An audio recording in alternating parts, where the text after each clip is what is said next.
and it's us guys. What's up to our sidekicks and henchfolk out there in the Geek Nation? You are currently tuning into the CultPop podcast live stream, episode 794. We talk about and review graphic novels, movies, TV, and a once monthly roundup. That's now. The once monthly roundup is now of current comics on the stands right now. I'm your host, Johnny Destructo of Johnny Destructo's Hero Complex, located at 4327 Main Street, Philadelphia, PA. A super rad shop which caters to the nerdy and the nerd adjacent, like you and your mom. All of you and all of your moms. Joining me Burn. tonight is Noel Bartocci. What's up, nerd? Hello. Hello. Hi. Hey, hi. When you Hi. said there you are, I thought there was somebody behind me. No, I didn't know you were referring to me. I'm slow. I wasn't. I was referring to the audience. Who? Yeah, exactly. We do this for others? Sorry. I don't know if you know this. We broadcast. This isn't just. I thought you were me just and having you. me record for posterity. I didn't know it was actually for other people to hear our conversations. Yeah. I usually weird. what I do is I edit out the bits where you make me watch you dip your feet into mac and cheese and squish it between your toes. I edit that out because that's sounds just so for satisfying. me. Yeah, I was thinking of doing mashed potatoes this week. Oh, with gravy or no? Skin on? Oh, yeah, like mashed red potatoes, like mashed red potatoes. You got like those little like bits of skin. Yeah. It's packaging. No, I meant on your feet. Skin on your feet? Oh no, I'm gonna peel my feet. Peel the feet. Leave the potato skins. I'm gonna peel the feet, respect the potatoes, and squish them with sheer pain. Thank you, and I'm sorry to everyone joining us live on Facebook, YouTube, and Twitch. If you like what we're doing here, and you definitely don't, comment, subscribe, and share. The joy of doing this live is you all in the chat. So get in the chat and say hi to us. You can also email us, like St. Saucy did this week, at cultpopgo@gmail.com, and join our book club Facebook group, which you can find in the Facebook group section under JD's Hero Complex Book Club. And tomorrow night is book club. Oh, it's movie club, and we're going to be discussing The Sea Beast, which is a Netflix animated feature film from the creators or the animators of Encanto, I believe. So yeah, with that out of the way, I feel as though I should tell you. Well, I already told you we have a letter, so I'm going to read it. Oh, wait, what happened? Where'd you go? Sorry. Oh, I bet Noel is a squat cobbler. Squat gobbler? No, squat cobbler. Squat cob. What's that? So here's the thing. How convenient. I just have been watching Better Call Saul. And it's really good. So many people were telling me, oh, you like Breaking Bad? Better Call Saul is even better than Breaking Bad. And I was like, no, that's probably not true. But I've been watching it, and I don't know if it's better than Breaking Bad, but I am into it. And squat cobbler is someone who sits on cakes. Or sits on cobblers, I guess. Pies, that's what it is. They're a pie sitter. Like a fresh pie? Like a hot pie? I don't know how fresh the pie is, but it's just the fact that it's a pie. You could squat cobbler an old pie. But I don't understand the kink. Is it because of the heat? Is it because of the consistency? Are you wearing pants? Me or you, the squat cobbler? I don't know. Well, if I was going to admit to being a squat cobbler or not, I'd like to understand my reasoning. I'd like to understand my rationale. I want to yes and this bit, but I don't get it. That's fine. Here is, we also have some comments that we're going to get to in a minute. Ew, nerd, says Dan H. The email is called Nothing Turns Me Off a Comic More. And then the what's it called? The title and then the subject. No, not the subject. The body of the emails continues. Then one of 2, 3, 4, 5, or 6. What do you do with a 2 or 3 or 4 or 5 or 6 issue series? It's going to get lost if you put it in a short or long box. I suppose you can get a spinner rack for them, but it seems like wasted time. I just don't see how you can tell a complete story in such a short amount of time. Well, I disagree. We're going to get to a book later tonight. It's one book. It's one story. It's doable. And when they want you to spend $20 for a paperback collected edition, that's not going to hold up the time and multiple readings. Give me 10 to 12 issues or give me a 25 issue series. Nothing shorter and nothing in between. But also, don't let a series get too long. I'm looking at you, Department of Truth. Chris Saint Saucy Goodnight. But then he continues. He signs off, but then he continues. Any recommendations of, he said Rexes, REX''S. Any Rexes of things to do when I am in New York next month? Right now, all I have is checking out Midtown Comics, the Statue of Liberty, and McGee's Pub, which was the basis for McLaren's in How I Met Your Mother. I'll spend a few hours getting a tattoo, and I have a live podcast recording to go to. Also, I'm trying to get the group to go see Barbaric together, but we will see if that pans out. What's Barbaric?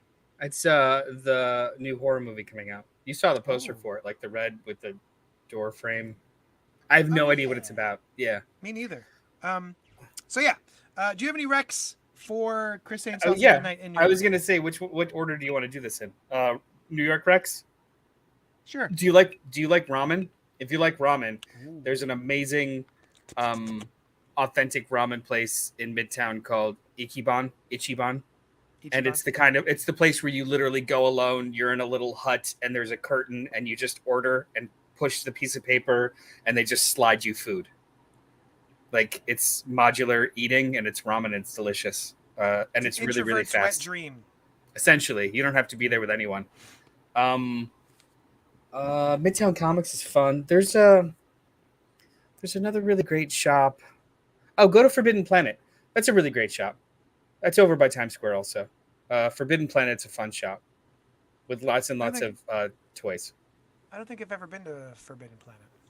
It's fun. It's a little bit more It's a little bit more alternative. It's still got like, the 4-color comics, but it's a little bit more alternative. They got some like off the beaten path stuff. It's really cool. Nice. So yeah, do those things. And then do you care? It doesn't bother me if so. The way my back issues are lined up is, let's say Superman, then Superman Action Comics, then Superman Adventure Comics, then Superman Man of Steel, then miscellaneous Superman. So all of the ongoing titles, the long-running titles, have their own sections. And then, after that, is all of the one-shots and miniseries. You're talking about for the store, though. Is that the Nope. same process for your personal collection? Yeah, all right. Yep. So reading that email, to me it sounds more like he has a specific storage gripe, not a comic book gripe. Well, no, because he says you can't tell a whole story in blah blah blah.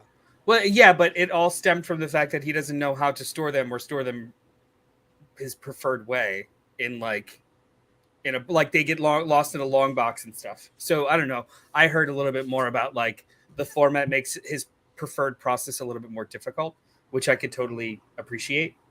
What I do is I stopped having time to keep them in any real good order.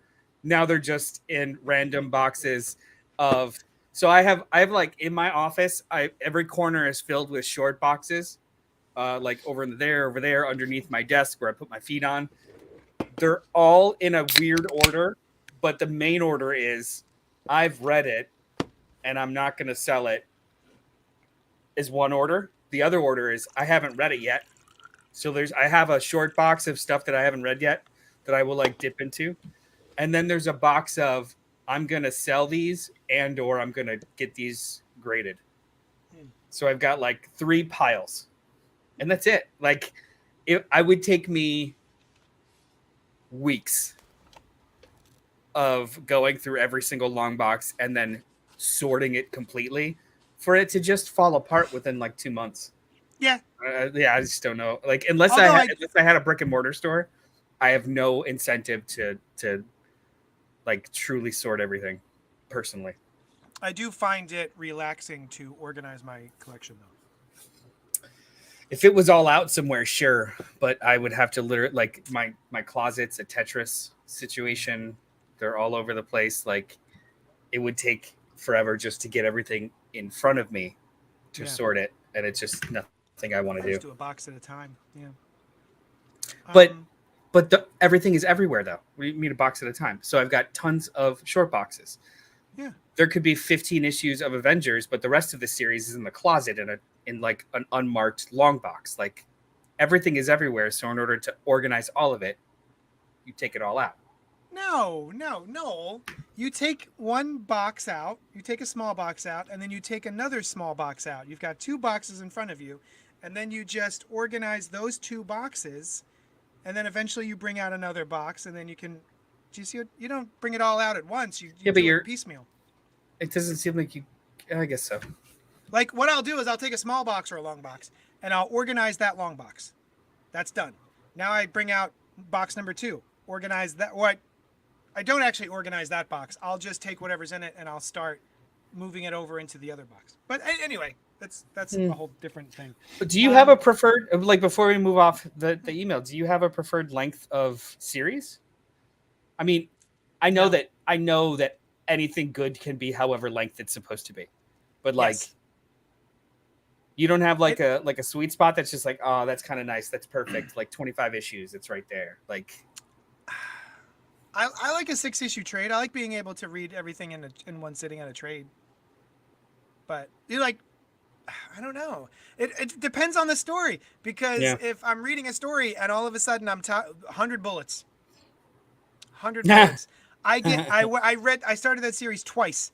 I got 50 issues in twice and gave up. If that was a 50-issue series, it would have been perfect. But 100 issues, I have to do this again. I have to double this now. I don't care about this enough for another 50 issues. Yeah, I get that. I guess it just depends on the structure, I guess. Yeah. Robert Monroe says St. Mark's Books is a recommendation from Rob. And then Kevin says, I double and triple buy stuff if I don't organize. That's true. I actually started a thing, so I'm still, we're all collectors here. I have DVDs, Blu-rays, VHS, and I started, I've already had a Letterbox account, and so I started another list just for what is actually in my home, so I don't rebuy Malignant again or something. Forget it, or like Legend of Billie Jean, something like that. I will double buy. I have so many copies of the Spider-Man movies by accident. We just recently had a conversation about this while you were going through all your lettered stuff, and I am a very forgetful person. Wall of books. I have never accidentally double dipped. Ever. You have a memory. I have ADHD. I don't know, and I have a bad brain. But I don't have it for anything else in my life. It literally is just like, for some reason I have a bead on what I own, because it's probably a sickness, but when I'm stressed, I literally will just rearrange my shelves, and or just I'll come up before bed like, what am I going to read? And I'll literally, like a Netflix menu, I'll stare at my shelves for a little while and be like, and just stare and like, oh, that's kind of cool. So I just have a mental map of what's up here. I've never accidentally purchased a book. I don't know. It's weird. That's amazing. You're so lucky. That's awesome. My process is I go to my Omnibus shelf or my comic shelf, and I look at it, and it takes me 20 minutes to figure out what I'm going to start. And then I pick it, and I go to my couch, and I just surf on my phone until I go to bed. Yeah, I'll read one like chapter or 10 pages and be like, oh, what happened? And just be on my phone. Yeah, but like, that segues into a question from earlier. Is there, I think it was Hal that had asked, is there anything that, oh, it was Kevin. Sorry. CultPoppers, y'all have that comic that you can't stop buying? Mine's Watchmen. I know I'm basic, but I have like 5 different copies. Are there things you intentionally double dip? Yeah. Go ahead. Do you have one? I do. You've got one ready out of the cannon. I got to think about it for a second. Okay. Preacher. I have Preacher in single issues. I have the trade paperbacks. I have the books, which are like a trade and a half each, I think. I have the omnibuses, of which there are 2.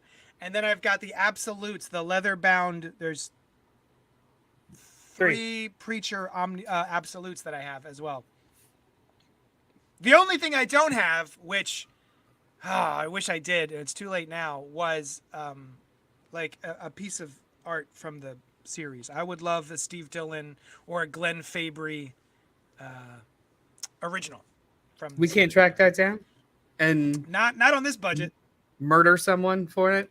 Oh sure. Hey, anyone who has some original art from Preacher, give us your name, address, and your weaknesses. Your weaknesses. I'm looking around and there's nothing that I explicitly have double dipped on. I'm pretty good at cycling out.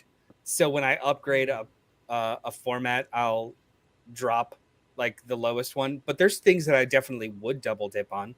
Like there's some stories that I would, if it came out in like Absolute and I've already got a hardcover, I would get that art big, or a slipcase version or a numbered thing. Like there are things that I definitely would upgrade, but there's nothing really like Watchmen. I've got the Absolute and I did sell my hardcover. I didn't think I needed both. Yeah. So like I support double dipping, but there's nothing that I've got like triplicate of. Yeah. All right. That was a good question though. That's great. Oh, and Hal says, I was about to eat some potato salad. Thanks a lot for that comment about your feet. Kevin, I find I double and triple buy stuff. Oh, I said that one. Oh, and he calls you out. He says, Kevin says, no, ...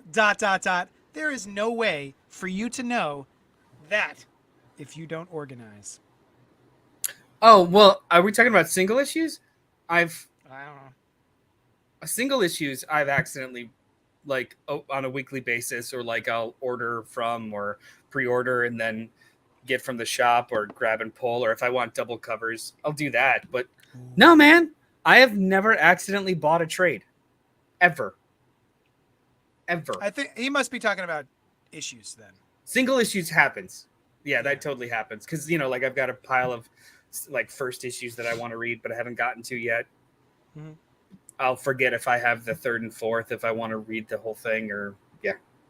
Oh, he also has the app CLZ. It's great for tracking stuff. I use it, but I only use it to track my slabs. Oh, see, that sounds nice. This sounds lovely. I love this. Hal says, I love to pick an afternoon and just organize my long and short boxes, playing some music or a podcast in the background. That sounds delightful. Do you have any children? Yeah. I do. So that sounds delightful. And I won't have that for a very long time now. Not until he's at the age where you could just give him $10 and go away. Yeah. All right. Okay. We did it. There's the letters. If you have more questions or whatever, jot them into the comments and we will do the thing. But until then, Noel, I have one question only to ask you. It is of a dire importance. Make sure your headphones are on. What you been up to this week, huh? Oh, you know what? That was a very surprising question. I did not think that you would ask me that. Yeah. I am I'm seating my pants guy over here. I'm a little taken aback. Yeah. It's neat that there was a banner for it too, and you didn't even know it was coming. I don't hit these buttons. I don't know what you're talking about. That's our editor. Well, that's not true. Andrew, hi Andrew, by the way. Hey. Everyone say hi to Andrew, our editor. Hi. I pay him with comic books. It's the best currency.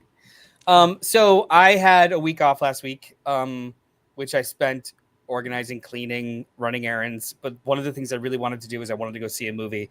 I love going to the movies. It's my happy place. I just wanted to go to the movies. Okay. Let me I'm going to keep going. Okay. Hold on. 2 weeks prior, when I knew I was going to have time, I was like, JD, let's have a mandate. Let's go to a movie some afternoon that you can get free. My time was running out. I had not looked up and gone to a movie yet. It was a random day. I literally was going to message you, but then you ended up messaging me like, hey, Aw. did you still want to go see a movie? Because I actually have this afternoon off. And this is like a half hour before anything starts. And I was like, well, there's one thing that seemed interesting, but I don't know if you're going to be into it. Yeah. What do you think? And you, without hesitation, you're just like, yeah, fuck it, let's go. Yeah. So we saw Dragon Ball Superhero in IMAX. In IMAX. Yeah. So it's not there's nothing to be ashamed of in regards to Dragon Ball Z and Dragon Ball. It's one of the longest running animes and mangas in the world. It's great. It's a soap opera. I unfortunately haven't seen a single stitch of it or read a word of it for close to 20 years. Like in late high school on Toonami, I was like, yeah, this is dope. But then I dropped out at the end of like the Cell Saga, which was like 400 years ago. Never watched the movies, never watched the subsequent shows. I got nothing. I know the baseline, Goku, superpowered, yay, and his family tree. But I saw that this new movie was coming out. It was a new animation style.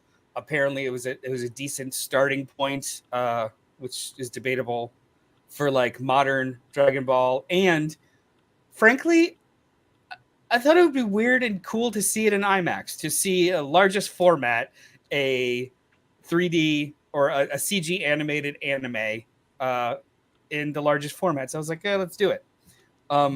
Yeah, so we saw Dragon Ball Superhero. Before I say what I thought, JD, would you like to say what you thought of this film?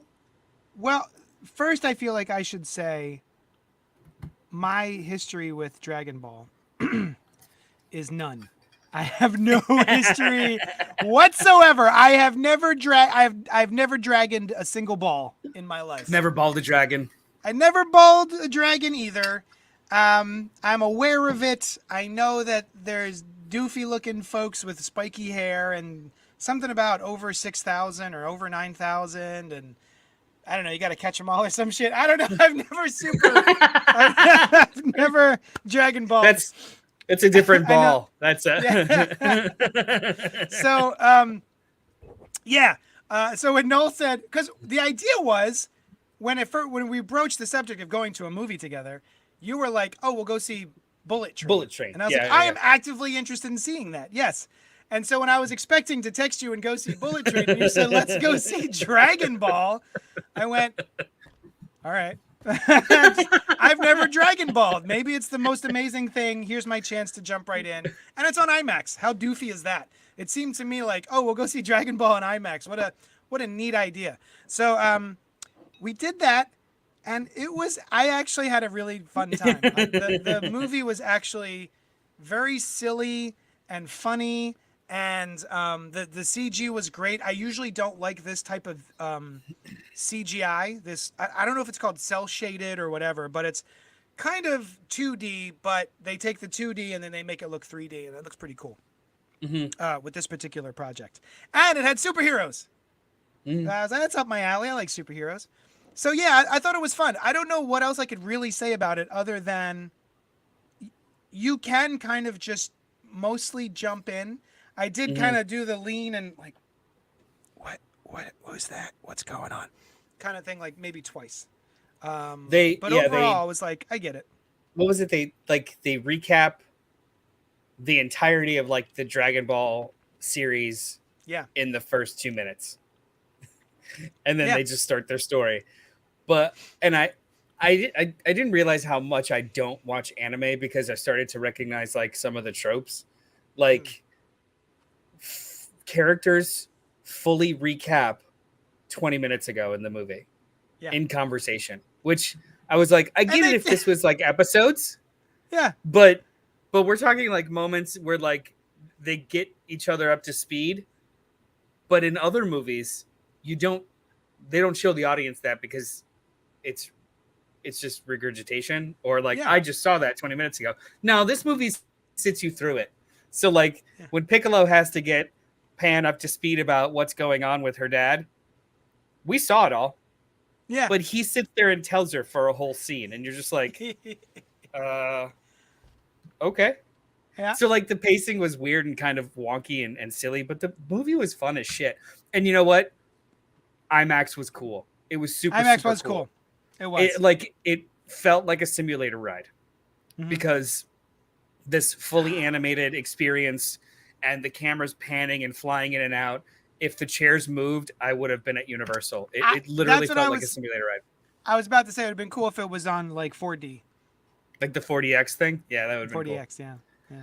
What did if did you enjoy the movie, having not visited Dragon Ball in decade? Yeah, I mean, when I was like in the car ride there, I was just like, I think, you know, from what I remember, it's paced all weird, it's super silly, but it's a soap opera, you know, like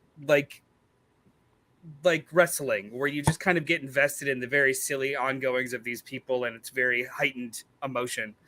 So, like with that expectation going in, I was like, this is adorable. We laughed a lot, whether it was intentional or not, and the animation and some of the fighting was just super dope.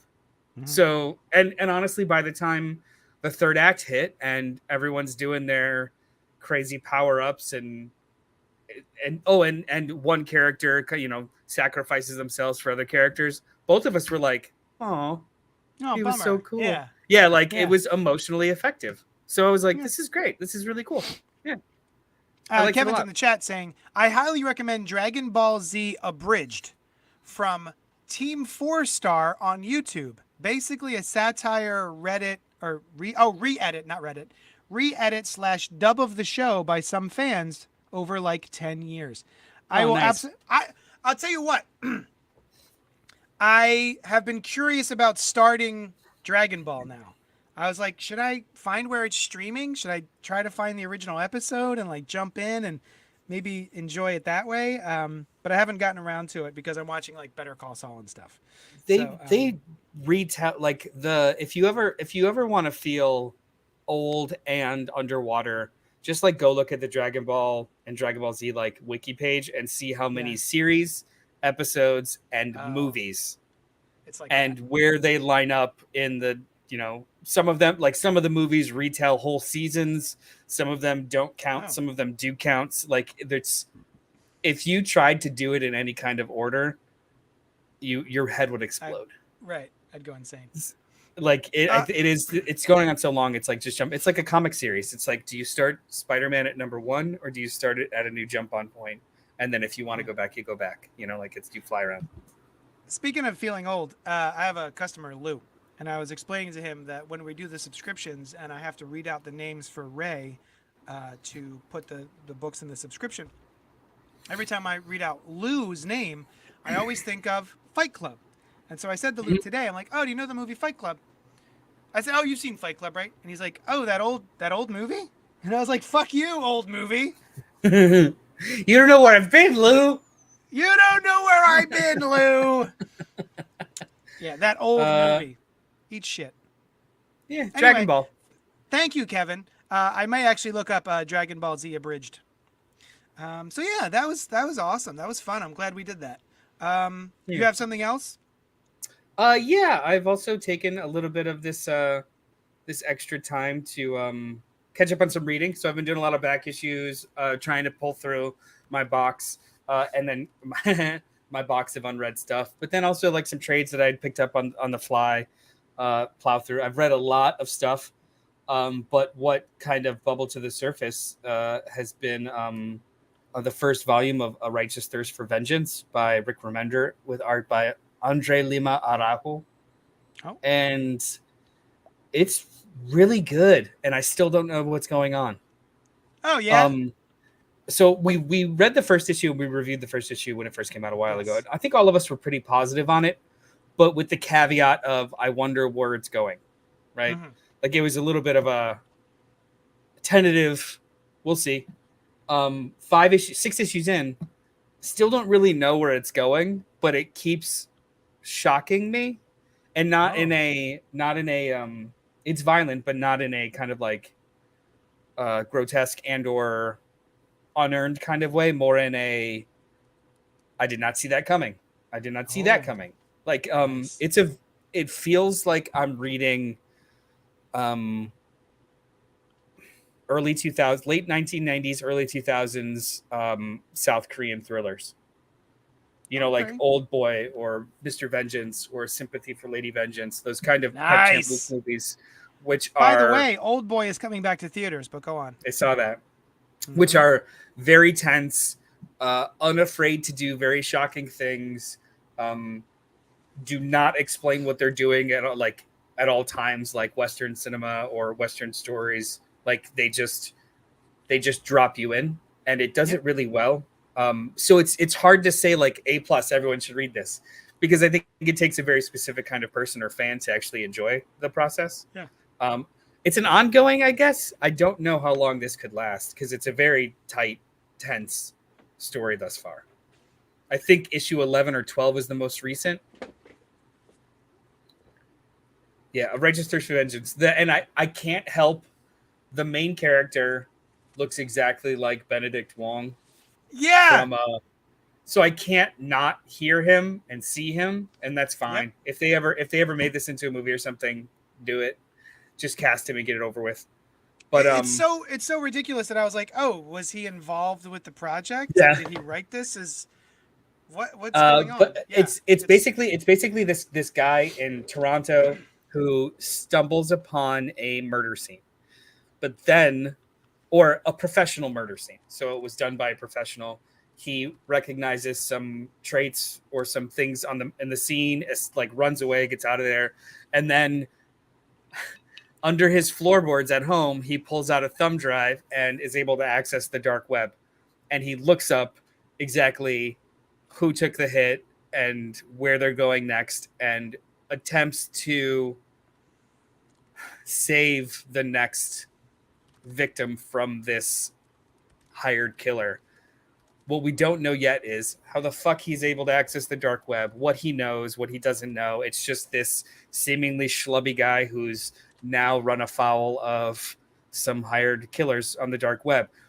And I thought maybe he's a retired one or something, but he's fucking useless. He doesn't know how to use a gun. He stumbles over everything. So it's still a mystery to me as to how he's in this situation, but Yeah. it's enthralling. It's very good. It's very, very good. It's not like anything else Rick Remender is doing. Awesome. Very cool. Yeah. Hey, did you keep up with, speaking of Remender, did you keep up with Deadly Class? I have it all. I haven't read it in years. Yes. I read the literally first just have it there on volume. the shelf waiting to go. Yeah. Yeah. I keep meaning to, and I just never do it. I keep putting it off. There's a couple of books that I just keep picking up because I know I'll want them. Yeah. And I know that I will read them, especially like Remender's oversized hardcovers always go out of print really fast. So even though I'm not up to date, I will pre-order them with you and stuff. So like, Yeah. I've got Black Science, even though I've only read 2/3 of it, Death and Glory, Deadly Class, like they're all just waiting. Yeah. But I felt like I couldn't necessarily wait to get it later because his shit just always goes out of print. That's a good point. Yeah, like Tokyo Ghost over there. Apparently, it's been out of print for a gajillion years, and people are paying up the butt online for it. But I have yet to read it. It's just sitting there. Oh, Tokyo Ghost is great. It's the first issue is too kinetic and it feels like you're on speed, but then it hits the brakes and it's real good after that. Let's see. Oh, the kink of squat cobbling is more for the viewer, I believe. He believes. He believes. He doesn't know. Not sure. Not him. He's talking about a friend of his. For the viewer, I believe, than the person doing the squat cobbling. There's a diaper element, and I think it's a humiliation kink. Also, they totally made it up for the show. That's not true. Well, I don't know if they made it up for the show because I know that there are videos of like people out there sitting on cakes and stuff. So maybe they just took the cake. Oh, what's that? Oh, Nightwing Year One. So I guess Christopher St. Saucy Goodnight follows me on social media. I have these hardcovers, these oversized hardcovers. Robin Year One. Batgirl Year One. When did you get those? These are a long time ago when they first came out. So this is by the fucking piece of shit of a person, Chuck Dixon. Excellent writer though. He's so good.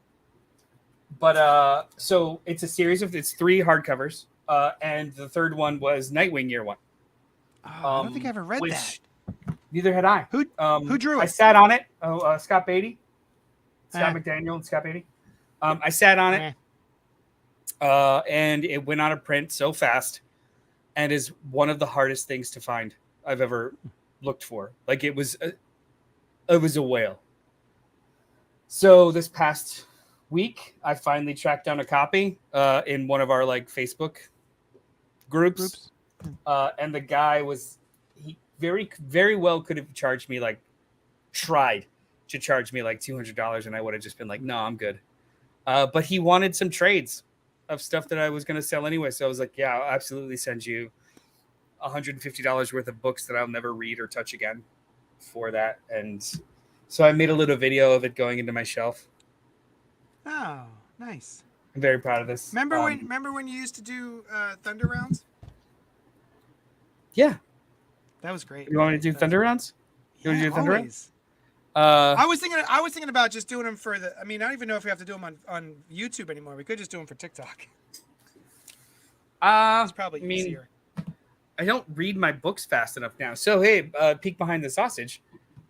Because we don't do weekly books every week, I don't read my weekly comics as fast.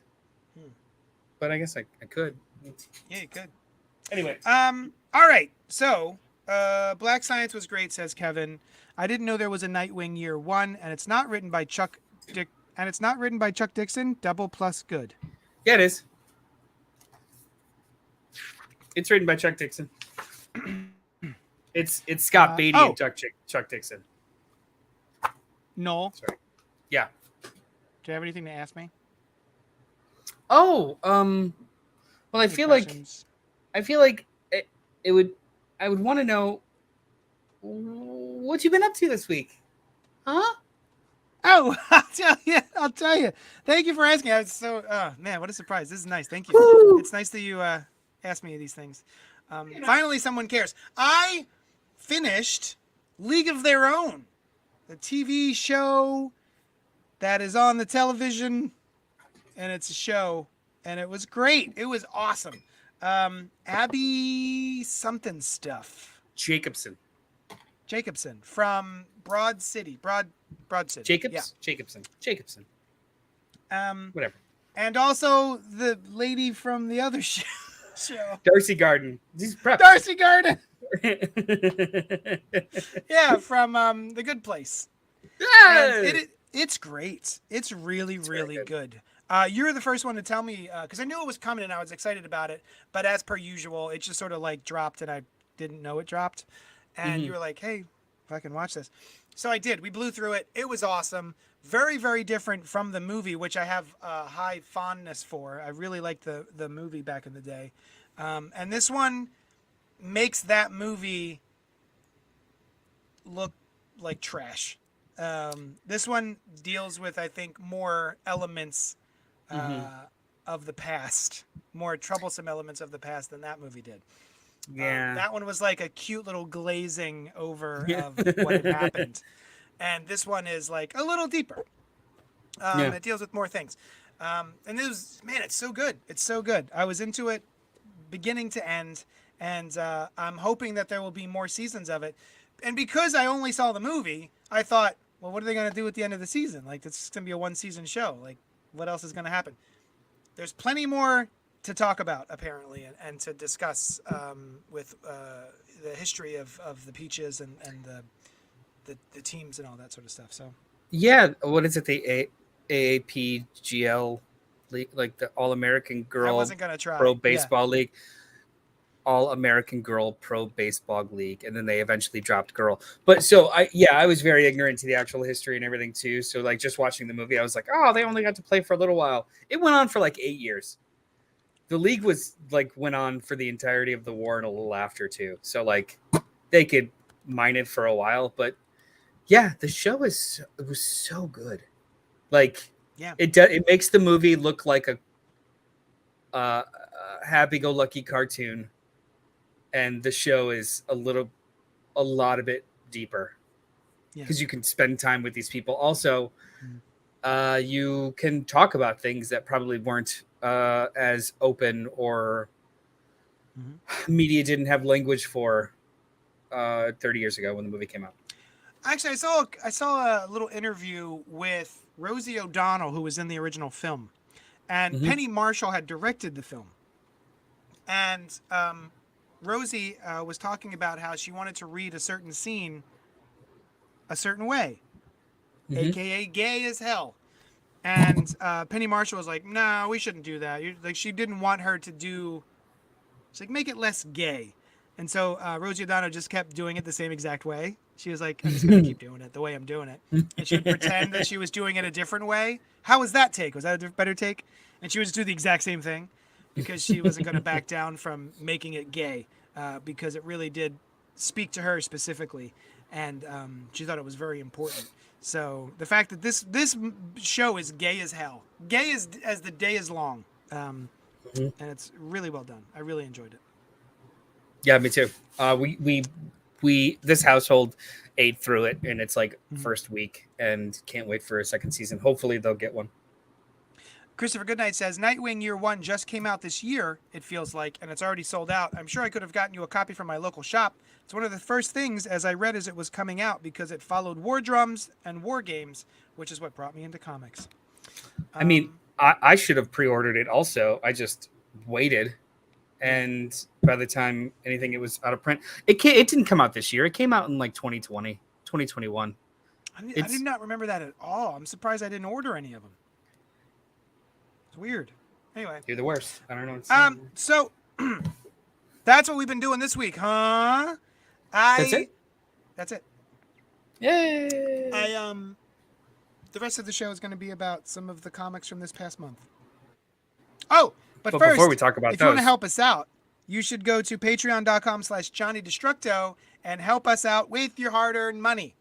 If you want, if that's your thing. If it's not your thing, then don't do it.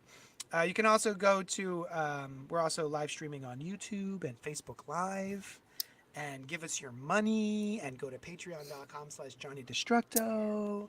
Like, comment, your review, credit card information. Send direct money. Yeah. Well, you know what? You could we'll get a QR code for Cash App. Yeah. If Untraceable. You want to Venmo me or PayPal me directly, if you want to come give me cash. Carrier pigeon. Or just Kevin in said, the store. Yeah, or yes, come shop at my shop. Kevin says, give these fools money. Support what you like. Oh, see, no, don't support what you like, but do give these fools money. That's contingent upon them liking us. Just buy comics. Yeah, come buy comics. Speaking of comics, should we talk about some of the books that came out this month? We're only going to talk about 4 of them. It's not going to be a super loaded. We're just talking about 4. Oh, there we go. 4. Do you want to start us off? What's our first book? Not patreon.com. Oh, go to patreon.com/JohnnyDestructo. Yeah, working on it. Yeah. I don't push these buttons. What's going on? Oh, Batman. We're going to start with Batman One Bad Day, The Riddler from DC Comics, written by Tom King, with art by Mitch Gerads. The, what's it called? Solicitation. The solicitation says, the most dangerous game of wits Batman and Riddler have ever played, ... The Riddler is one of Batman's most intellectual villains and the one who lays out his clues the most deliberately. The Riddler is always playing a game. There are always rules. But what happens when the Riddler kills someone in broad daylight for seemingly no reason? No game to play? No cipher to break down? Batman will reach his wit's end trying to figure out the Riddler's true motivation in this incredible thriller. So, Christopher St. Saucy earlier had said something about you can't tell a full story in 2 issues. I say you can tell a story in 1 issue. You can tell a story in part of an issue. Yeah. There are anthologies that do it all the time. There's 6 stories in 1 anthology. And this one not only tells its story in 1 issue, oversized issue, I would say it could have done it in 5 less issues or 5 less pages. There was a middle chunk here where I was like, all right, come on. This is just a scene of Batman going up to a roof with a bunch of text boxes over it. It felt a little much. I'm trying That to think being which scene said, you're talking about. once I got to the end of it, I was like, oh, that was great. Now, I do have a question about the end of it. Noel and I had different takes. But otherwise, this was basically. Remember when Jeff Johns took over The Flash and he systematically went through the Rogues Gallery and started leveling them up? Mm-hmm. This felt like a nice level up for the Riddler. I thought this was Mm-hmm. real cool. The stuff they did with the Riddler and the way they made him genuinely scary. Now, I feel like we saw this before in the War of Jokes and Riddles. We saw an inkling of this. I never read that. There's a scene where the Riddler is either in prison or going to prison or going to Arkham, and he does something very similar to a scene in this book where he's like, "Ah, yeah, you're that guard. You've got this child and this child. They're born on this day. Your wife goes here." And he just sort of like listed all of the things about this person because he does all his research so much. Did it turn out the same way? No. Or with a different? Yeah, okay. Yeah. Same So writer. what did So you? I'm thinking, like, did he curb himself or did he just like up himself? He just Right. took that and then went further with it. What did you think of this issue? I thought it was great, but before that, like, can we talk about like the concept of this series, which I think is kind of interesting? Please. Yeah. Like, so the title "One Bad Day" is in reference to, I think it's in The Killing Joke, where the Joker essentially articulates to Batman that the only difference between me and you is one really bad day. How it turns you or me. That's the only difference, is one bad day. So the idea of the series, it's going to be 8 issues, 8 oversized prestige issues, different creative team each one, and it's just focused on a villain.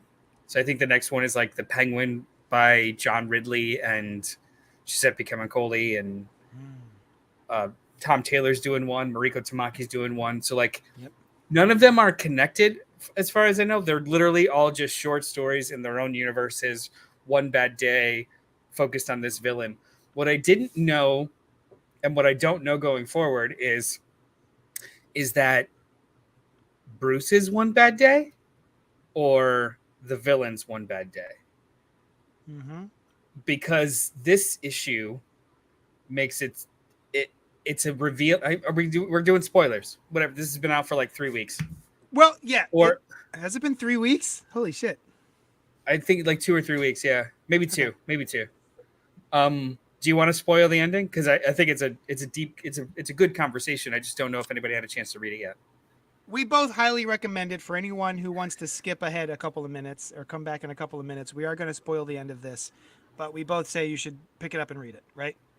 Yeah, it's a great journey regardless, whether you know what happens at the end or not. Right. Go ahead. Spoiler alert from here on. It's Batman's bad day. Because so the issue starts with the perspective of a random human. Fun intro. 9 panel grids, a really fun intro. All of a sudden, the panels go black while he's looking at his phone. And then you will find out on the next page, it's because the Riddler walked up behind him and blew his brains out with no provocation. The book ends in the perspective of the Riddler after he's done all these terrible things and essentially pressed Bruce / Batman against the wall, and he can't act in any other way. It repeats that paradigm where it's in his perspective, and then Batman shows up behind him, and then the panels go black. To me, that means he pushed Batman too far, and he finally killed him. Yeah.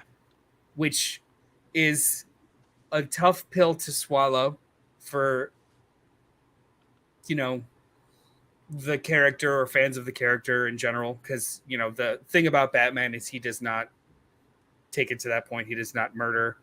But they did this in The Killing Joke already, where it was left to the imagination that he was choking. Oh. And it goes away, and you don't know if, like, the laughing stops for one of them, and you're like, did he kill him?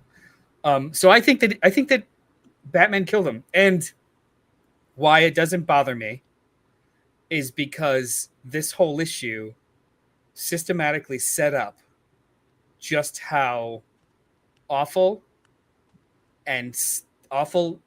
Edward was and is and continues to be and took away almost all of the Oh my things that he could God. do. He did. He did kill him. He did kill him. Ah, okay. I'm sorry. I just had a revelation. The short of it is I did not think he killed him. It didn't occur to me that he killed him. Yes, that's the same device that was used earlier in the beginning of the book, but I still thought it's Batman. He just, he Dark Knight returned him. He just like broke all of his bones and stuff. To which I thought, I mean, that's still not going to stop the Riddler once he heals, right? He's going to still do the thing that he said he was going to do, which was crazy bonkers shit. So, oh man. So, but the second to last panel before it goes black is a callback to a riddle that Riddler was trying to figure out earlier. Yeah. Which is, though we meet but once, you know me forever thereafter. Death. Holy shit. He kills him. Yeah. Ah. It's. Oh, this was good. This is the right kind of like divisive, because it's really, you can't deny that it's really well done, even if you emotionally cannot handle and or do not agree with Batman stepping over. Yeah. Oh wait, no, I don't know if they're officially Black Label. They probably are. I mean, they I should. I don't have a Batman's copy in front of me. murking folk. It was a very violent book because like Nigma does some shit. Yeah, man. Some 7-level awful shit. Because I was sitting here going, how are they, like, once they've done this, I was thinking it was in continuity, and I was going, if they've done this to the Riddler, how are they gonna ever undo this with the Riddler? You know what I mean? And the fact that he just straight up murks him at the end, I thought that solves it. It was a great thanks for the spoilers. You just sold this book so hard. I need this. It was a really, really good bait and switch, because the entire issue is the escalation of Edward Nigma and all the things that he's already planned for. And you're thinking the whole time, like, this is his, this is him leveling up. This is him becoming like not A- or B+ villain. This is him becoming the nastiest villain that Batman has. And then at the end, it's just like, oh no, this is Bruce's one bad day. This was what tipped him over the edge, and holy shit, that's awesome. So while we did spoil the end of the book, I don't think we spoiled the most badass section of the series, of this issue, which is the reason that you find out that Batman has no other choice. The Riddler's plan, and the revelation of what Riddler has done in the past during other series, like the Killing Joke. This is so effing great. And the more we talk about it, the more I love it. Right? So there's it's just really good. I like having listened to and read interviews of Tom King. He writes these stories like this and Batman, Catwoman, and a lot of his like Black Label stuff. Not or in Supergirl, which was really great. Not necessarily intending them to be in continuity, but with the intention that they could if somebody wants to later. Like he is a believer in comics being malleable and whatever. Like, so a writer 10 years from now can literally take this if they want to and place it into continuity, not unlike how they did with The Killing Joke. The Killing Joke was not in continuity for a very long time until they wanted to reference it in continuity. So he takes these stories seriously, not in a, fuck it, it's an Elseworlds, whatever. He's like, no, I mean, it doesn't matter now, but I'm going to write it like it could, or it would, or it does. And it shows. It's just so good. This was wonderful. I also like, Kurtwood Smith is Riddler's dad. Yeah. Red? There's Red. And all the young Edward subplot stuff is awesome. Super, super awesome. Yeah. The subplot with, Bruce continuing to kind of check in on the widow of the guy that was killed at the beginning. There's so like, this is an 80 page, 90 page. It's a very long story. Oh yeah. Look at this. Isn't that cool? Dude, we could spend another 25 minutes talking about Mitch Gerard's just fucking Art. nailing this book. Although This- he draws fingers real weird in that one scene, and also I'm not entirely sure your fingers could get chopped off the way they got chopped off. That was the one thing where I was like, this seems very silly to me. And the way that Mitch Gerard draws fingers, I was a little confused. Like they all look. This is before they get cut off, and the tips of them all look like they've been cut off already. They look like cut He's pulling. sausages. It's like this, not like this. It's like this. Yeah, I know, but they don't look rounded at the tip. They look flattened. Especially You're right. the look at the right hand. Hold on. You're right. Fuck this art.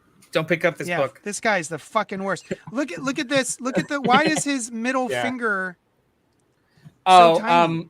I saw that as like it's just different perspectives. Like he's doing this, like trying to jump.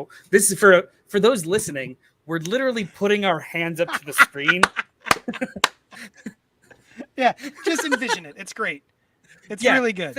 We're doing a good job. It's really, I mean, you're selling it. This is a visual medium. Yeah. For the art, the rest of the art is amazing though. It's just that I was looking at those fingers going, what have you done? This is a wonderful book. I'm really glad. So, and they're coming out in prestige format once a month from now until I think February or March. Every villain you can think of except the Joker. The Joker does not have an issue. Good. I like that too. I think it's in the back of this book. It actually, all of them coming up. But yeah, it's like, oh, McKelvey's doing the Catwoman one. Oh yeah. Oh, yeah. Jamie, nice. But the weird thing is that these are coming out in issues starting like March of next year. They're reprinting them in hardcover. That's so weird. Single hardcovers. So weird. It works. It's the same length as pulp, and some of the 64 pages in length. So I'm a little torn. Like, if they're all this good, yeah, hardcover would be dope. No, just give me one hardcover. Sure they will collect it all. I don't need 8 hardcovers. I mean, if it comes in if they do it like they Except did for maybe this one. I might get this one in hardcover. Right? If they do it for like what they did with The Dark Knight 3, which I don't recommend anyone reading, but if you got the hardcover issues, the last one came with a giant slipcase, and they all went together. Like that's what I want so bad. Anyway, this was great. I'm super happy.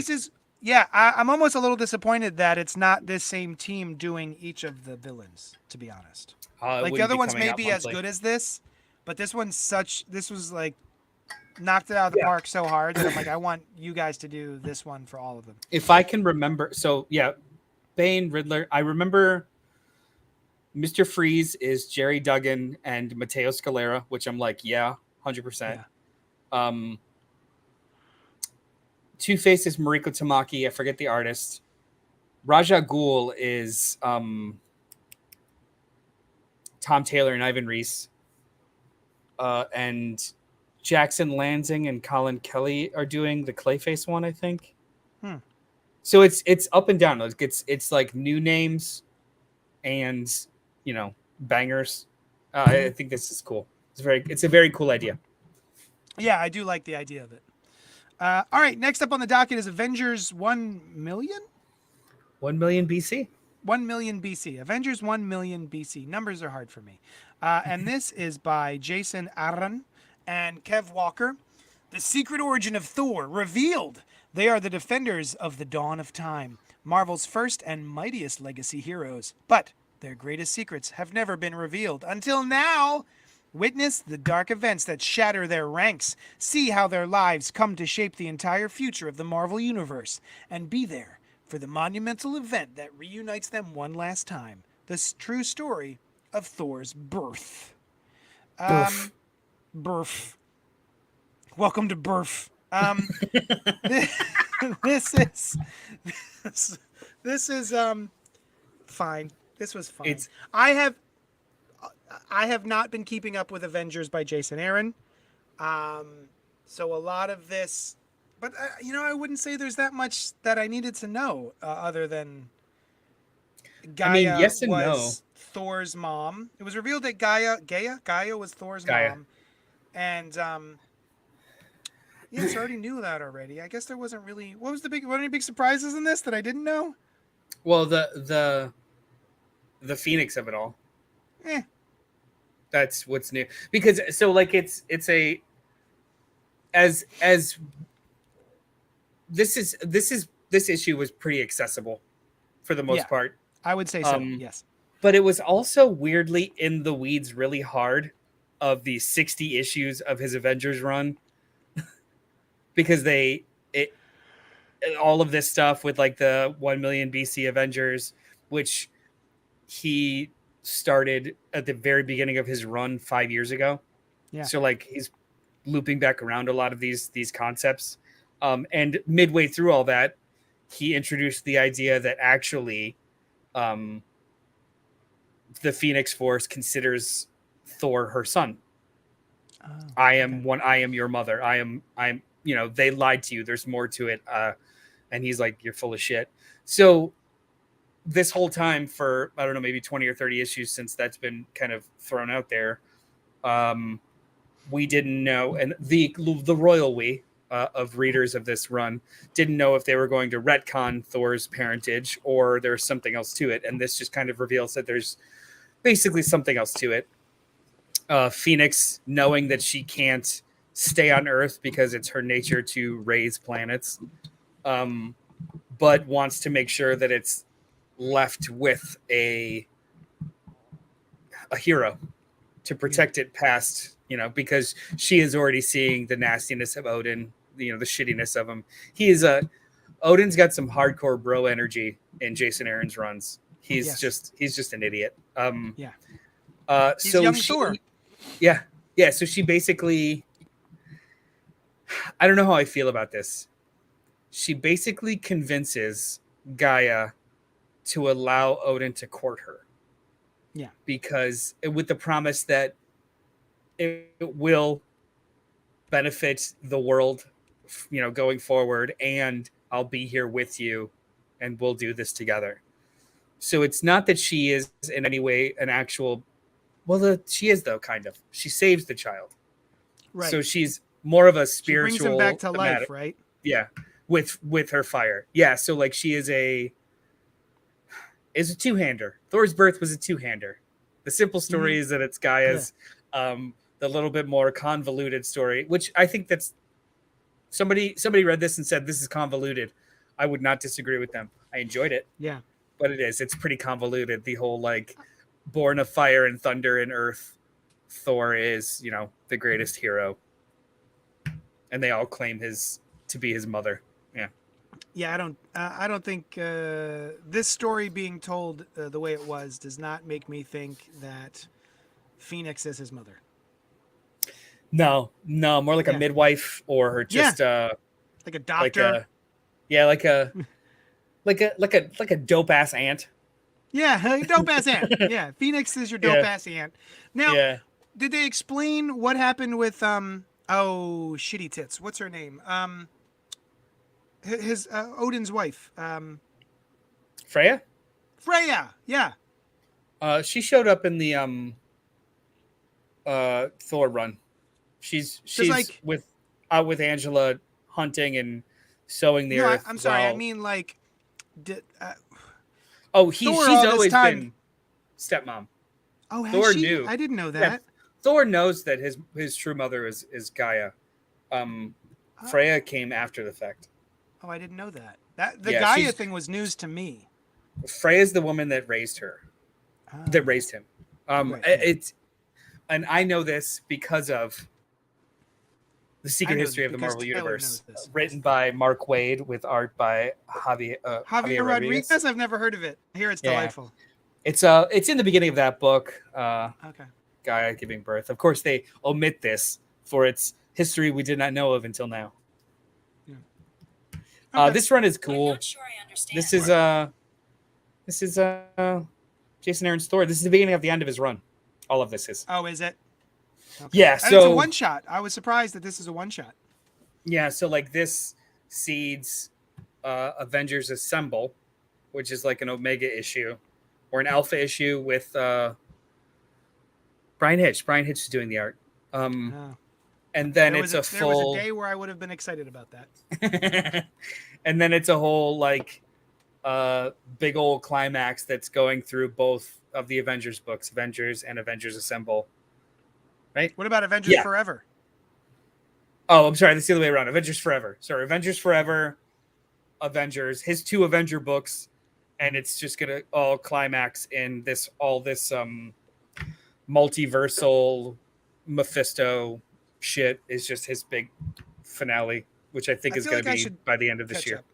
I need to catch up on this. I straight love this run. It's every arc is an event. It's silly. Yeah, it's like big comic book silly. Fun comic books. Yeah, that's the way I feel about it, and I just haven't gotten a chance to like sit and plow through it. I adore this run. I really, really like it.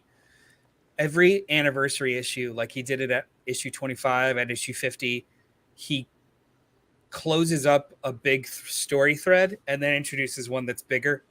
Like at issue 50, it was like all of the She-Hulk Heroes Reborn stuff kind of ended. She-Hulk? Yeah, that kind of all got picked up. But then at the same time, he introduced all this multiversal shit. And it's just like, dude, it's 50 issues into your run and you're introducing like 10 more things. Like, yo, this is going to end up being like a 7-year run on Avengers. And I love it. I really enjoy it. What do you think? 2 omnibuses? 3 omnibuses? Well, I mean, are you counting the Heroes Reborn one that's coming out? So it like, oh, that's getting its own omnibus. They could do it in 2. So Avengers is going to be around 70 issues. Avengers Forever is going to be around 20 issues. And then all of the side stuff. So like this, the anniversary issues. I mean, they could easily make it 3. Okay. But then again, they did 4 and 2. So I don't know. All right. What's next up? I'll tell you. Next on the Hocket. Superman Space Age #1. Superman Space Age #1. DC Comics by Mark Russell with art by Mike Allred. Meet Clark Kent, a young reporter who just learned that the world will soon come to an end. Crisis on Infinite Earths. And there is nothing he can do to save it. Sounds like a job for his alter ego, Ghost Rider. Super dude. After years of standing idle, the young man from Krypton defies the wishes of his fathers to come out to the world as the first superhero of the space age. As each decade passes and each new danger emerges, he wonders if this is the one that will kill him and everyone he loves. Superman realizes that even good intentions are not without their backlash as the world around him transforms into a place as determined to destroy itself as he is to save it. This is fine. I don't care about Mike Allred. I was going to say, how do you feel about Allred? The way he draws the human figure in different poses and different actions is always stilted and strange and a little off to me. The dude's like a fucking 40-year veteran. He's been working forever. And I feel like sometimes it still looks kind of amateurish with how he poses people. But that's just my personal taste. He's also very talented in a wide berth of other sort of artistic styles. But just the way he poses his figures is the one thing that always drives me nuts. It is, and his hands. His hands drive me nuts too. If it wasn't for his wife's coloring, that helps a lot. I was gonna say like it's not necessarily his forms. Like if it was anyone else coloring his work, I think it wouldn't work. But because they're like go to that first panel, that first page, him walking through like the crystal corridors. Yeah. If it was anyone else's colorings, they didn't necessarily kind of know how to lean into Mike Allred's art. I don't think it would ever work. I'm trying to. But you're right. It's not. It's. Look at this. Here we go. Look at this panel of Bruce Wayne and Lex Luthor meeting each other and the way their bodies are positioned. The lean in and the shrug. Yeah. I think it's so strange. you know what's funny though, like this is a personal preference thing because I think Yes. the things that you don't necessarily like about his work are things that Yeah. people adore about his work. Yeah. It's I just mean, me. yeah. The rest. I mean, the I'm book kind of in the looks middle. good. Yeah. I'm kind of in the middle. Like I know exactly what you're saying. It doesn't bother me though. Like Mike Allred doesn't bring me to a book, No. but he doesn't throw me off one either. And I'm actually really looking forward to finally reading the Silver Surfer run with Dan Slott. Yeah. I heard that was good. But it's Mark Russell puts me on a book. Yeah. And I So yeah, love the tell me. idea of this. Well, I love the idea of this. So like the book starts in 1985 with him and his family, and they're just preparing for the world end. Yeah. And I didn't read the solicitation, so I didn't know that he's actually doing the Crisis on Infinite Earths. So this is a 20-year actual story. It starts in this, like it jumps back between the 60s and the 80s. And it's like a retelling of the first 20 years of publication, I guess, up until Crisis. Well, that's the impression I'm getting. Like this is what if we got to talk about the first 20 years or that 20 years before DC's reboot, which I think is kind of cool. Does New Frontier do this better? Absolutely. Oh my god! But I also think that it's this whole time I was going I just want to read New Frontier.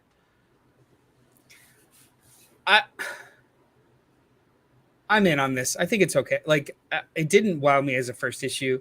I had to read it in 2 sittings. It's a very long prestige issue book. It's like this one's like 80 pages. Yeah. But I could see what Mark Russell's trying to pull off. Mm-hmm. He's doing a speed run of that era of Superman, and he's constantly bringing up actual historical touch points for those 20 years. Yeah. The assassination of JFK, the space race, the space race, the nuclear proliferation, which is stuff that he's interested in, and he's just kind of mirroring it on Superman. But I don't know if there's enough meat on the bone yet. This all 90 pages was a lot of introductory nifty idea stuff, not anything meaty yet. Right. So, I mean, even though it was 90 pages, it didn't feel like much. Right. Story-wise, right? And yet it took me forever to get through it. maybe this should have been an OGN or something a little bit different, or maybe it's not the right artist. Aesthetically, it's the right artist, but it's not a very kinetically told book. So the dry points that may be necessary feel dry. I want this. I'm very interested to read the next issue. Because you know what this is to me? I think they haven't gotten to where they want to be yet. Yeah, it's entirely possible. Do you know how long this run is supposed to be? 3 issues. Okay. This felt like if you took New Frontier and Spider-Man Life Story and mushed them together. Yeah, I think it's a little bit more like Life Story, but yeah. But see, even with Life Story, they were quicker segmented chunks because it was a decade per issue, right? Yeah. This is going back and forth, but you only get to see the 80s like twice, and then it's a speed run of the first 5 years of the 60s. And it's just, this is actually the panel you're showing right now where Lex Luthor pretty much convinces the U.S. military to nuke Coast City off the map. Yeah. That's when the story actually kicked in. But it happens on like page 56 or 60. I'm like, It takes a while to get there. So I don't know.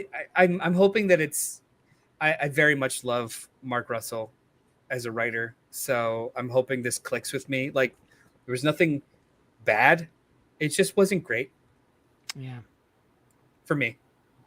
No, I agree. It wasn't bad. I just don't think it was also very good. Yeah, I just it makes me want to go back and revisit New Frontier by Darwin Cook. Excuse. I don't need an Darwin excuse to Cook. revisit Oh, New Frontier. I love that book so much that I actually considered getting a new printing of The Absolute because I have the first one yeah. because the covers are different. That's how much I Really? love that book. Oh, I Yeah, didn't it's know that. the cover for the update is a different and it's cool. It's really cool. But I was like, I don't need to do that. Yeah. It's okay. He's one of my favorites. Darwin Cook. I actually have He's the Absolute Parker Martini Edition Volume 2 on my desk right now. he's not my favorite. He's just the best. Oh, that's good. I like that. That's good. Period. He's Do literally you, the best. Anthony Drago is in the comments saying, do you think All Red works better as a cosmic story like the Slot Silver Surfer run? That book looks amazing. Yeah, Yeah, I think I he would say he yeah. works better with fantastical stuff. So like even Madman works better. The Ecstatic run works better. It's when it's I don't he captures satire better than he captures kind of like a halcyon age goldeny member berries kind of thing that I think Mark Russell's going for. I am never emotionally moved by All Red art. I'm never in the story enough. He keeps me at a distance from whatever's happening on page. It's almost more like an Archie style. So if there's anything that is heartbreaking or emotionally heavy, All Red doesn't get me there. You know, some people say that about John Romita Jr. Oh, I get that too. I get that. Sure. Which is a perfect segue into the next book. Oh, I see what you've done. And I love it. Gotta spell it out. Amazing Spider-Man. Oh, spell it out. AMAZI. Amazing Spider-Man number 8 or Legacy. Thank you. Well done. Legacy issue number 902.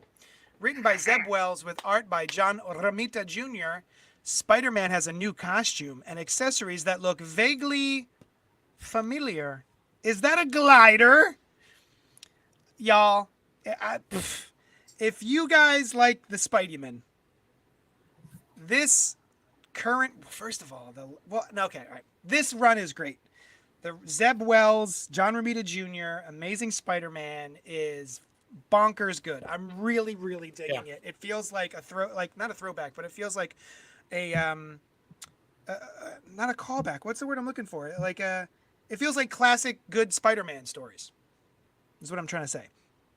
And I cut myself off because I was about to say, oh, the last run was awesome too, the Beyond run.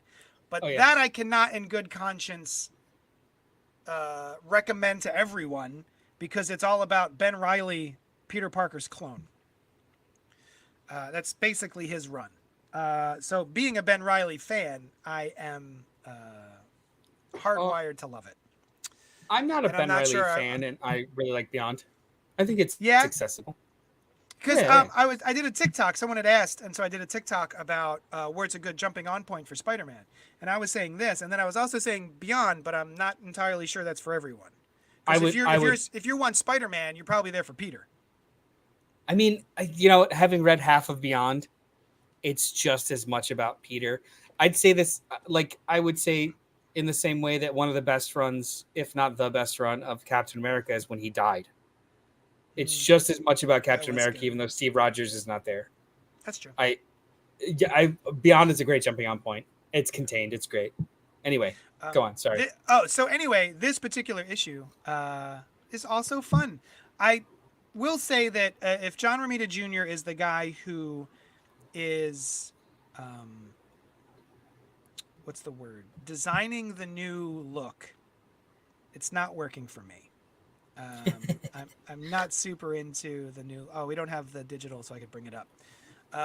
But the look is not good for me. I don't have it. I don't have it in front of me. The rest of it's great. So what had happened during the Nick Spencer run is very important, and all you really need to know is that there was the Sin Eater, and he was a villain, and he would kill other villains and eat their sins. He would take their sins away from them and take what was making them evil away from them.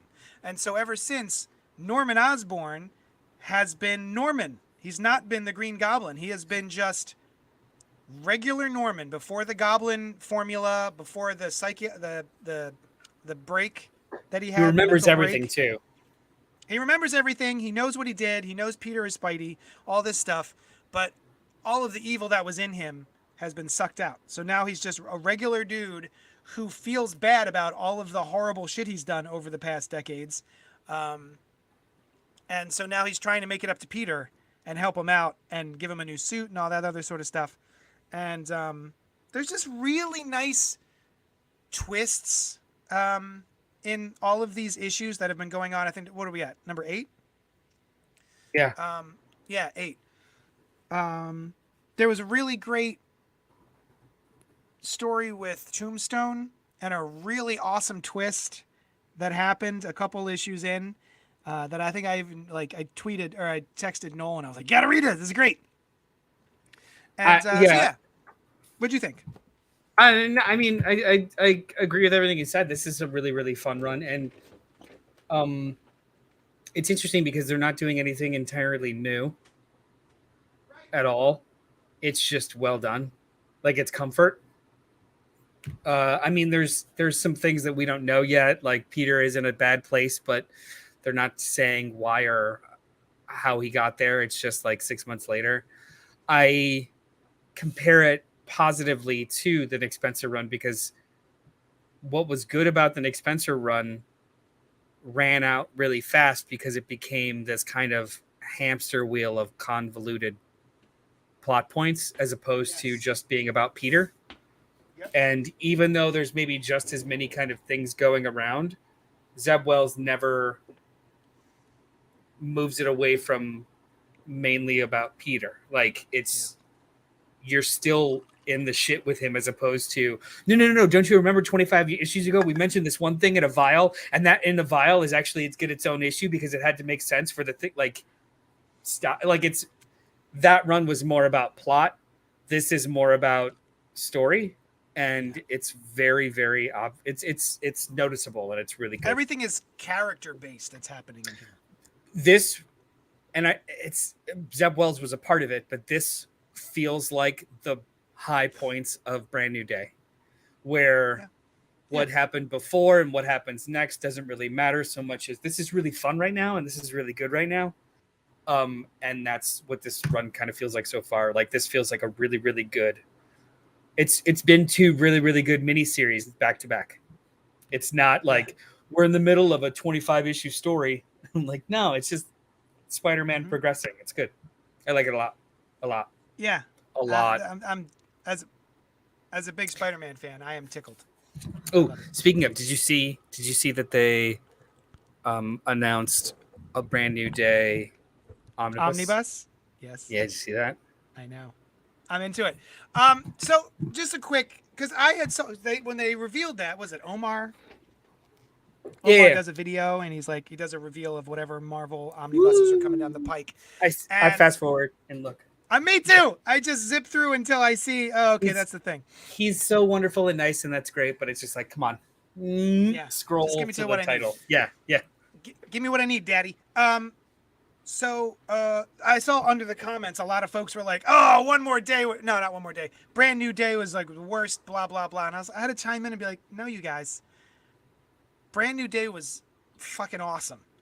What you're thinking of is One More Day. One More Day is what enraged everybody.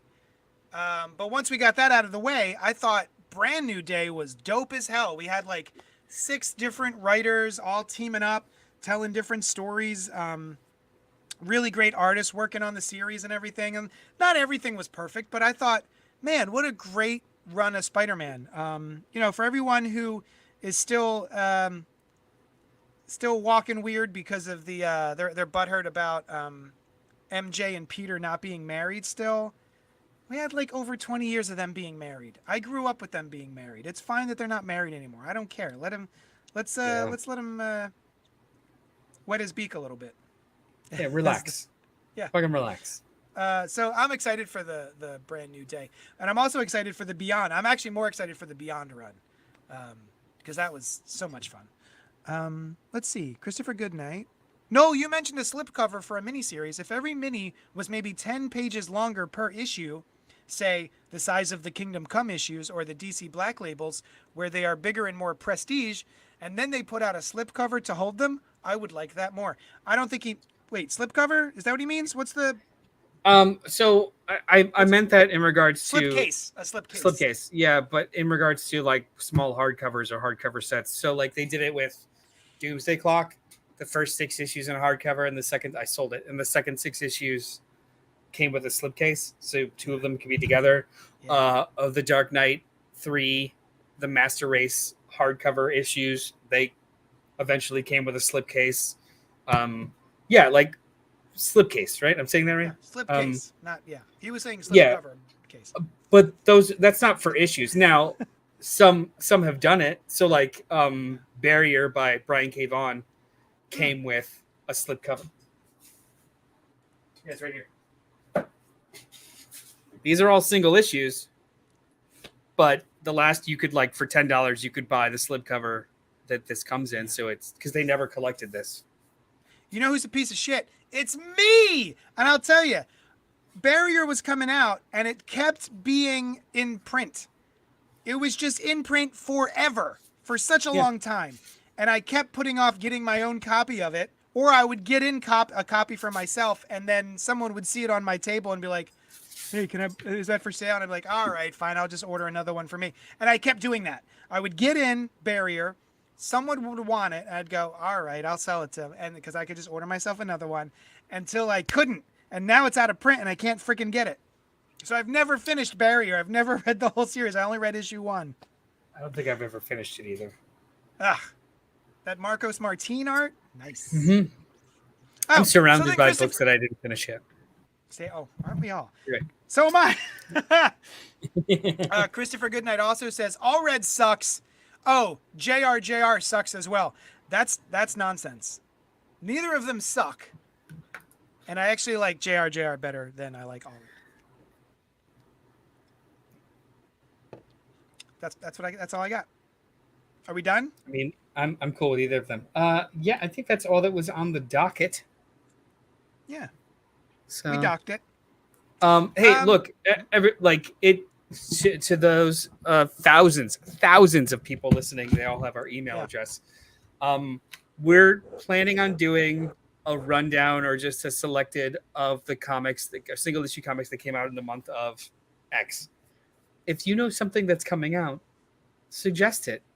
We'll review it. Like, we don't read everything all the time.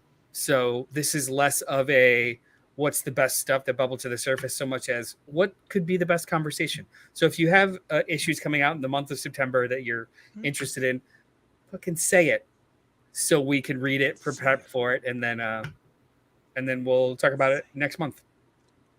Do it. Say it. Do it. What's the next thing we're covering? That's a great question. I don't know the answer. Is it Prey? Are we talking about Prey?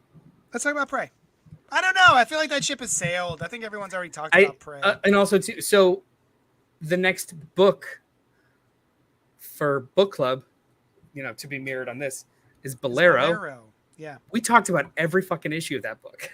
And we still had no idea what the book was, what happened. Well, it would just be like a hardcore retread conversation. So maybe we need to figure out what to do.